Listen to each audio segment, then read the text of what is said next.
जब गेहूं की फसल गलेथ में हो, गलेथ का मतलब समझते हो बाली निकलने को, अगर उस समय काट ली जाए तो एक दाना गेहूं का नहीं मिलेगा। और थोड़ा 1 महीना रुक जाइए और बाली आ जाए और पक्की हो जाए तो मनो गेहूं उसमें निकलता है। ऐसे ही जब हमारी अवस्था 13, 14, 15, 16, 17, 18 ये गलेथ की अवस्था है, मतलब अब उसमें दाना पड़ने वाला है। इस समय ब्रह्मचर्य नाश कर दिया, एक दाना लायक नहीं रहे, मतलब वो गृहस्थी लायक भी नहीं रह जाता। और ये बातें बच्चों को समझाई नहीं जाती। छोटे छोटे बच्चे या बच्चियां गलत आचरणों में उतर जाते हैं, वो जीवन बर्बाद है। अब मन जिस विचार में फंसा देता है, बिना मतलब फंसाए, कोई भय नहीं, वो भय दे रहा है। कोई शोक का कारण नहीं, वो शोक दे रहा है, चिंता दे रहा है। किसी भी कार्य को करो इतना संशय पैदा कर रहा है, पता नहीं काम सफल होगा कि नहीं सफल होगा, कहीं ऐसा तो नहीं हो जाएगा, कहीं ऐसा तो, वो अशांत रहता है। और जब ब्रह्मचर्य ऐसा कैसे हो सकता है? यदि एक बार ऐसा हुआ तो 1000 बार मैं प्रयास करूंगा और इस पर विजय, वो मतलब जिद्दी स्वभाव, एक निष्ठा उसी से आती है, उसी से। ब्रह्मचर्य हानि से सबसे बड़ी हानि होती है, वो स्मृति पे फर्क डालता है, शरीर में प्रमाद पैदा करता है, आलस्य, सोने का मन करता है, कमर, घुटने, इनमें दर्द शुरू हो जाता है, बहुत खाने की प्रवृत्ति या बिल्कुल न खाने की प्रवृत्ति, मतलब जीवन को बर्बाद करने के लिए भी पूरा है। भोजन के बाद तुरंत कभी स्नान न करे या ना स्नान करके तुरंत भोजन में न बैठे, इन सब से ब्रह्मचर्य पुष्ट होता है। तुरंत भोजन करने से किया, नहा के तुरंत, और या भोजन के बाद तुरंत स्नान किया, इससे ब्रह्मचर्य पर फर्क पड़ता है, पित्त बढ़ जाता है और ब्रह्मचर्य की हानि होती है। ब्रह्मचर्य अर्थात वीर संचय, इससे बड़ा उत्कृष्ट तप कोई नहीं, सबसे बड़ी तपस्या है वीर संचय। इससे बढ़कर तपश्चर्या तीनों लोकों में और विविध शास्त्रों में कोई भी नहीं पाई गई। सबसे बड़ी तपश्चर्या वीर संचय। इमली और खट्टे पदार्थ बिल्कुल जहर है, बिल्कुल जहर है ब्रह्मचर्य। ब्रह्मचर्य पालन के लिए लाल मिर्च, प्याज, लहसुन, गरम मसाला, सब्जी, ये बाल्यावस्था का वीरपात बिल्कुल जीवन को नष्ट कर देता है। और यहाँ बच्चे खिलवाड़ में 2-2, 3-3 बार रोज, अब क्या होगा उनका?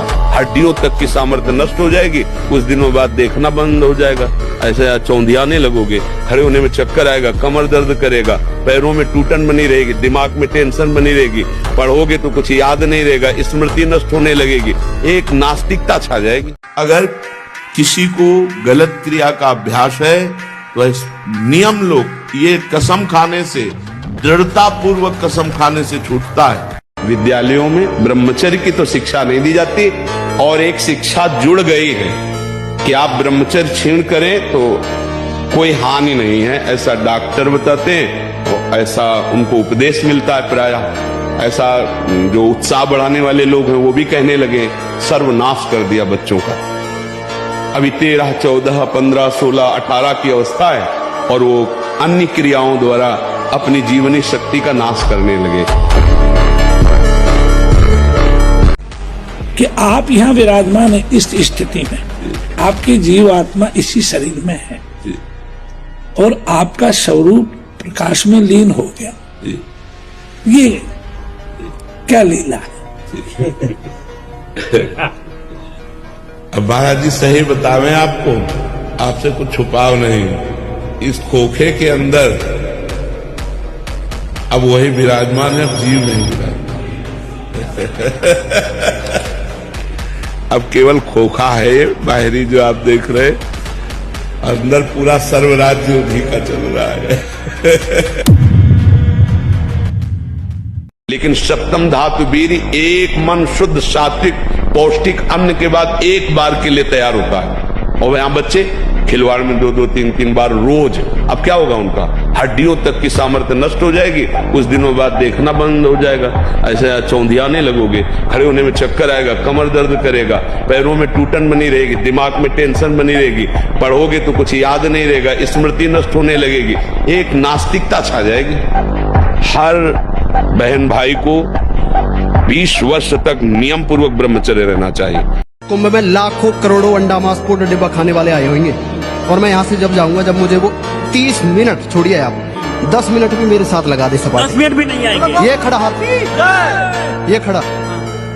और याद रखना, मैं आज से नहीं, पिछले 25 सालों से खुला चैलेंज देता आ रहा हूँ, क्योंकि जब तक मैं चैलेंज नहीं दूंगा वो बिलों से बाहर नहीं निकलेंगे। बिलों से बाहर नहीं निकलेंगे। हाँ, तो उनको बिलों से बाहर निकालने का मेरा सपना है कि आइए, अंडे में, मांस में, पाउडर में, डिब्बा में कितनी ताकत है, और गौ माता के गोमूत्र में, दूध में, ब्रह्मचर्य में कितनी शक्ति है। देख लो, उदाहरण देख लो भाई। जो ब्रह्मचर्यहीन है, मनमानी आचरण करता है, ध्यान से सुनो। पहला लक्षण अशांत, दूसरा कहीं मन न लगना, अस्थिर चित्त, तीसरा अस्वस्थ, चौथा मलिन स्वभाव, हीन स्वभाव, किसी भी कार्य को कह दो सबसे पहले ना, उत्साहहीन, हर कार्य के लिए बोझा मानना, ना कर देना, सदा के लिए भय का डेरा पड़ जाना अंदर। बहुत गर्मा गर्म भोजन ब्रह्मचारी को नहीं करना चाहिए, इससे आपके ब्रह्मचर्य पे फर्क पड़ जाएगा। ताजा भोजन है पर धुआं नहीं उठना चाहिए, शांत। ये गर्मा गर्म जैसे ना, बिल्कुल नहीं। भोजन हमेशा सात्विक, ताजा, सादा होना चाहिए। ना गर्मा गर्म भोजन, न गर्मा गर्म जल से स्नान। अगर आप ऐसा गर्म जल से ही स्नान करेंगे तो आप बहुत कमजोर हो जाएंगे। ये बात समझिए, ये सब सुखद सामग्री नहीं है जो आप समझ रहे हो। प्रकृति का सीधे वार सहने की सामर्थ्य जब शरीर में तुम्हारे आएगी तो स्वाभाविक ब्रह्मचर्य पुष्ट होने लगेगा और उत्साह बढ़ने लगेगा ब्रह्मचर्य।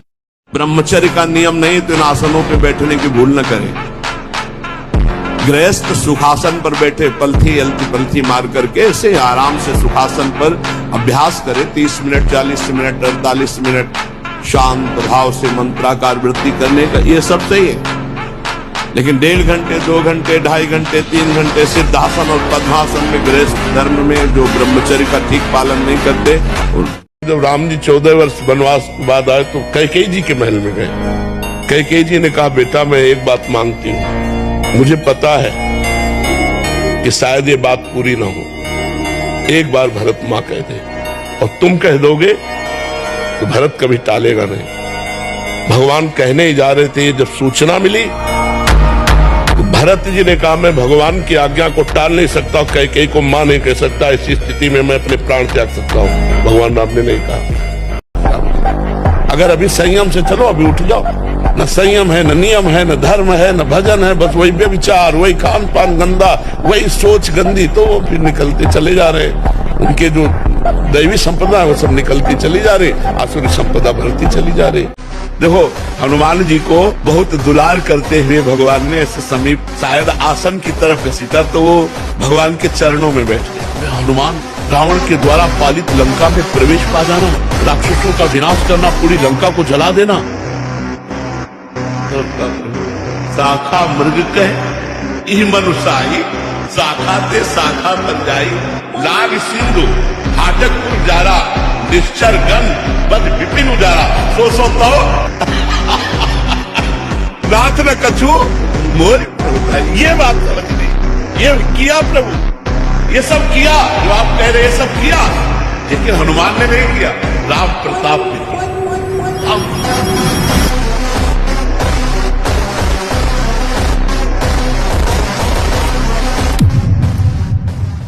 मुख प्रसन्न तन तेज विराजा, यह है ब्रह्मचर्यम चरंती भगवत आराधन संपन्न उपासक का। जैसे आग में पैर रखते हुए कोई चले तो कैसे चलेगा, ऐसे ही ब्रह्मचारी की पहचान है। इतनी स्फूर्ति उसके अंदर होती, जैसे आग में चलने वाला पूरा पैर नहीं रख पाएगा, अगला कदम रख देगा क्योंकि ताप लग रहा है, ऐसे उसकी स्फूर्ति होती पैरों। शरीर अगर किसी असाध्य रोग से युक्त है तो भी उसके विचार कभी रोगी नहीं हो सकते, विचार स्वस्थ रहता है। और जो ब्रह्मचर्य नष्ट करता है, स्मरण शक्ति नष्ट, धारणा शक्ति नष्ट, इच्छा शक्ति नष्ट, उत्साह नष्ट, शरीर शक्ति नष्ट, सिकुड़ा हुआ मुंह, खिन्न मुंह देखने से ही लगेगा पता नहीं कितना बोझा लादे हुए बैठा दिमाग में। महादेव जी कहते हैं ब्रह्मचर्य अर्थात वीर्य धारण करना महान उत्कृष्ट तप है, भगवत प्रसन्नता का प्रधान हेतु है। इससे बढ़कर कोई तपश्चर्या तीनों लोकों में प्रसिद्ध नहीं है। जो ऊर्ध्वरेता अखंड ब्रह्मचारी है वो पुरुष नहीं, वो साक्षात भगवत स्वरूप महादेव है। ब्रह्मचर्य बहुत आवश्यक है, सबको आवश्यक है। गृहस्थ में उचित ब्रह्मचर्य है, विरक्त में नैष्ठिक ब्रह्मचर्य है, आजीवन ब्रह्मचर्य। जो ब्रह्मचर्य का महत्व नहीं रखते हैं उनका जीवन कूड़ा हो जाता है, उत्साहहीन, और कई तरह के ऐसे महान दोष उत्पन्न हो जाते हैं ब्रह्मचर्य की हानि से। जब तक पाणी ग्रहण संस्कार न हो तब तक ब्रह्मचर्य अवश्य रहो। यदि उस समय तक ब्रह्मचर्य नहीं रहते तो तुम गृहस्थी को ठीक से नहीं चला पाओगे, वास्तविक अच्छे गृहस्थ नहीं बन सकते। जो तुम्हारी गृहस्थ की वृत्तियां हैं उनमें तुम सफल नहीं हो पाओगे। और जो 8-10 बजे तक सोता है वो कोई भी हो ब्रह्मचारी रह ही नहीं सकता। पानी से ही बुझाएं प्यास को, सोडा वाटर, लेमन या ठंडे पेय पदार्थ जो शीशियों में आते हैं, ये ब्रह्मचर्य, संयमी, भगवत मार्ग, ये सब चीजें ले भाई। आपको अमृत पान करना है, राधा नाम सुधार संपत्ति, तुम बहुत सावधान।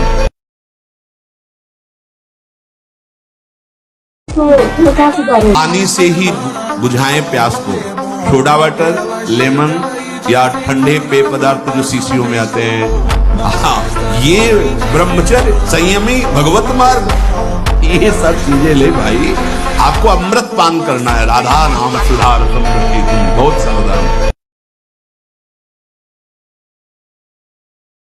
नवीन उत्साह, कई कई दिन भोजन न मिलने पर कभी ऐसा नहीं कि ऐसे में एक नवीन उत्साह। ब्रह्मचर्य एक महान बल, महान तेज है जो कभी तुम्हें झुकने नहीं देगा, टूटने नहीं देगा। गंदा आहार किसी को नहीं पाएंगे और रिश्तेदार बने रहे चाहे ना बने रहे, आप इसकी चिंता न करो। कलिकाल है, अब प्रायः गंदगी बढ़ती चली जा रही है। कोई ये सात्विक आहार पसंद नहीं करता, दाल रोटी, अब सब गंदे आहार की तरफ बढ़ती जा रहे।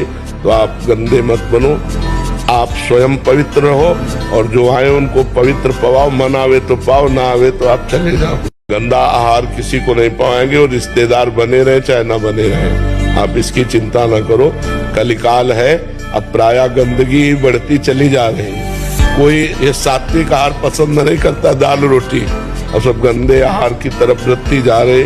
तो आप गंदे मत बनो, आप स्वयं पवित्र रहो और जो आए उनको पवित्र पवाओ। मन आवे तो पाओ, ना आवे तो आप चले जाओ। महाराज जी, जीवन में कई बार हम गिर जाते हैं, मन टूट जाता है, ऐसे समय में भक्ति को कैसे बनाए रखें? नाम जप के द्वारा, और विश्वास करो भगवान की शरणागत यदि हो तो गिरना भी उठने का एक महान लक्षण है। जैसे फुटबॉल का खिलाड़ी अपनी बाल को नीचे मारता है तो नीचे मारने के लिए नहीं मारता, वो गोल तक पहुंचाने के लिए मारता है। स्टाइल होती है ना। फिर तो हम फुटबॉल अपने भगवान के हैं, तो हमें नीचे गिराए हैं तो जरूर चरण प्रहार करेंगे कि लक्ष्य में पहुंच जाए। काम, क्रोध, लोभ, मोह, मद, मत्सर हमको नीचे गिराएंगे, लेकिन हमारे भगवान हमको गोल तक पहुंचा देंगे। हमारा गिरना भी हमारा गोल तक, लक्ष्य तक पहुंचने का होगा। कभी कोई सच्चा भगवान का संत तुमसे रुपया मांगकर तुम्हारा मंगल नहीं चाहेगा, बिल्कुल डरना मत। ये सब पाखंड का बोलबाला चल रहा है।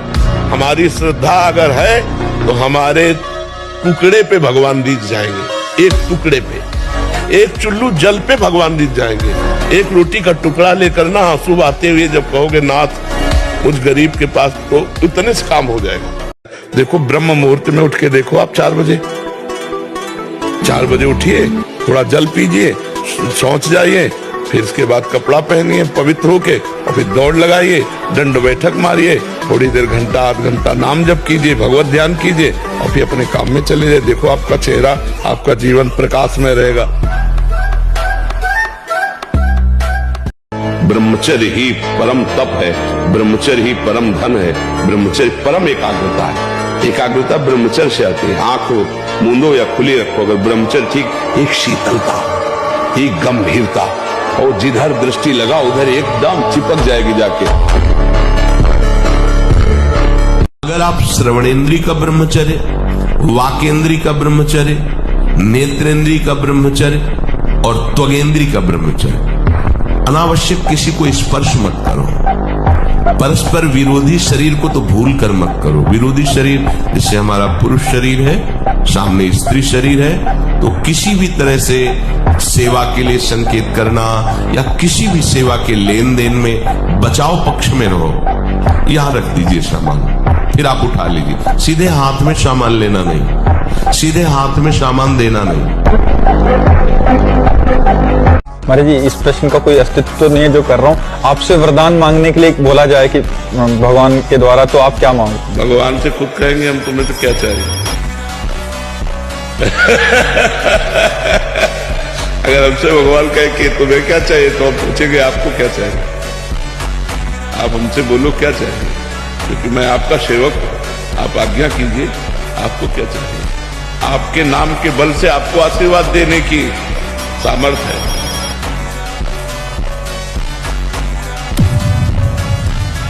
ब्रह्मचर्य में अपने आप एक उन्माद है। आप देखो, जिन बच्चों ने ब्रह्मचर्य छीण नहीं किया है, उनको देखो कैसे उछलते हैं, कैसे कूदते हैं, बिजली की तरह उनके शरीर में स्फूर्ति होती है, एक उन्मत्तता है, गाते हैं। क्यों? वो उन्माद पैदा कर रहा है ब्रह्मचर्य, आनंद का उन्माद। और जो ब्रह्मचर्य छीण किए होते, मक्खी उड़ाए नहीं उड़ती। स्मार्ट मोबाइल, इंटरनेट, उसमें क्या है कि बहुत से बच्चे विषयाकर्षण के कारण गंदी फिल्में, जिनमें हमारा शास्त्र आदेश करता है किसी भी पक्षी को भोग करते न देखे, भागवत अन्य शास्त्र भी आदेश करते, कोई भी जीव यदि भोग कर रहा हो तो हम ना देखें, और हम मनुष्यों का भोग देखें उसमें, और हम सोचे कि हमारा आप कोई क्रिया ना करो, केवल गंदे वो भोग संबंधी चित्र देख लो, तो आपके मन में जो संस्कार बन रहे हैं, जो कामोत्तेजक भाव बन रहे हैं, वो आपको ब्रह्मचर्य नहीं रहने देंगे। सोते जागते उठते बैठते आपका वीर स्खलित हो जाएगा। गर्लफ्रेंड, बॉयफ्रेंड, कौन सा रिलेशन है? Live in relation. ये हमारे कहीं किसी भी धर्म ग्रंथ में लिखा हो तो आप बता दीजिए। बाल्यावस्था से आज तक जितने भी धर्म ग्रंथों का स्वाध्याय हुआ, कहीं भी लिखा हो तो ये बोलो सर्वनाश का स्वरूप है कि नहीं है। अभी बच्चा ना तो लोक को जानता है, ना परलोक को जानता है, ना हित को जानता है, ना अहित को जानता है। अभी उसका ब्रह्मचर्य किसी काम लायक नहीं हुआ और वो उतर गया व्यभिचार में। क्या होगा उसका जीवन? भगवान कश्यप जी करता है, देखने से बदसूरत नजर आने लगेगा, चाहे जितना गोरा हो, चाहे जितना ऊपर से चिकनाट लगाए हो, लेकिन उसके कपोल और नेत्र बदसूरत होंगे। चिकनाहट से मतलब नहीं है, एक आकर्षण होता है भागवती, वो उसमें नहीं होगा। अगर भयानक पाप बन गया तो आप सह नहीं पाओगे, आपका मन आपको दंड देना शुरू कर देगा, फिर लगेगा यार अपना ही शरीर नष्ट करना। ऐसे ऐसे विचार आने लगते। जब हमारा पाप कर्म बन जाता है और कोई उसका दंड नहीं मिलता, तो हमको डिप्रेशन में उतारता है। ये दंड है, हर समय भयभीत रहना, व्यर्थ की कल्पना करना, व्यर्थ की चिंता करना, ये उन्हीं पापों का फल है जो ओपन नहीं हुई, जिनका कोई दंड नहीं मिला। इसलिए हमारी प्रार्थना है, नाम जप करना होगा। जी, जब कोई ताकतवर व्यक्ति आपसे ईर्ष्या कर लगातार आपके जीवन में कोई ना कोई कठिनाई पैदा करे, आप तो सबसे बड़े ताकतवर की शरण में हो जाना चाहिए। सबसे बड़े ताकतवर कौन है? भगवान। उनसे बड़ा कोई ताकतवर ने मिट्टी में मिला दिया, फाड़ के फेंक दिया हिरण्यकश्यप को। इतना बड़ा ताकतवर, त्रिभुवन में बड़े बड़े देवताओं को ऐसे खिलौनों की तरह बंदी बना लेने वाला हिरण्यकश्यप, भगवान ने ऐसे फाड़ के फेंक दिया। वो नरसिंह रूप धारण करके फाड़ के फेंक दिया, काट के फेंक दिया। 21 बार दुष्ट क्षत्रियों, भगवान परशुराम भूमंडल के 21 बार संपूर्ण राक्षसी वृत्ति वाले क्षत्रियों को काट के फेंक दिया। रावण के खोपड़ियों के फुटबॉल खेलते थे बंदर। सबसे बड़े शक्तिशाली की शरण में हो जाओ। वास्तविक देखो हमारी सामर्थ्य क्या है। एक शब्द नहीं बोल सकते यदि प्रभु न चाहे, एक कदम नहीं चल सकते प्रभु न चाहे। परमार्थ में एक कदम ये हमारा अपना अनुभव है। कि हमारी सामर्थ्य नहीं कि हम परमार्थ पे खड़े रहें और एक कदम चल पाए। अगर हम चल रहे हैं तो मेरे प्रभु चला रहे हैं, इसलिए हम चल पा रहे हैं। ने ऐसी फिसलन माया की है। अच्छा, स्वयं सरकार अपने श्रीमुख से कह रहे हैं, दैवी हेसा गुणमयी मम माया दुरत्या मामेव ये प्रपद्यन्ते माया में। तो हमें सदैव ऐसे रहना चाहिए भगवान की शरण में, और जो कुछ हो रहा है सब भगवान के प्रताप से हो रहा है। अब आप हनुमान चालीसा पढ़ो 100 और इसके बाद करो मनमानी आचरण, तो हनुमान जी महाराज कृपा नहीं करेंगे, क्योंकि हनुमान जी महाराज महाभागवत हैं। आप अच्छे आचरण करो और जय हनुमान जी की केवल बोल दो तो कृपा कर देंगे, जय सिया राम के बोल दो तो कृपा कर देंगे।